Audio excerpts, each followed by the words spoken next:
guys, kaya pala ako kanina na kabab kudra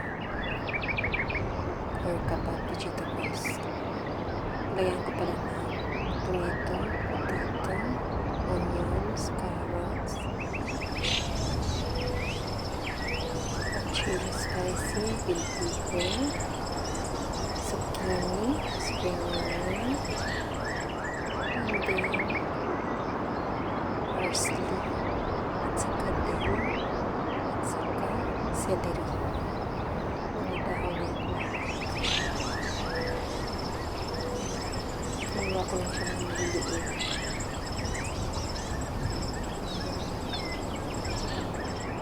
Puro maliliit yung pag-slice ko at saka kamatis. Halos maliliit.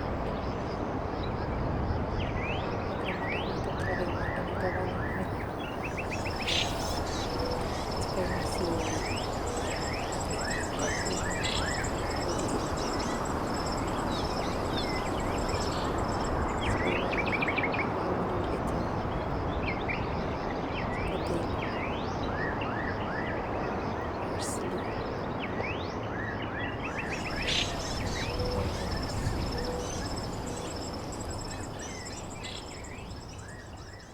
Ganyan lang yun.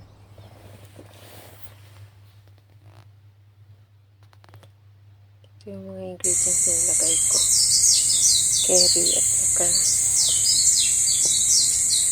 harina, paminta, ganyan. Yan, harina. Depende kasi yung paglagay ko. Hindi kasi kung marami yan siya. Tatlong ano yung nilagay ko, tatlong cup na harina. Ano yun siya guys, oh. Tawag namin ng amo ko dito is kabab kudra or kabab vegetables.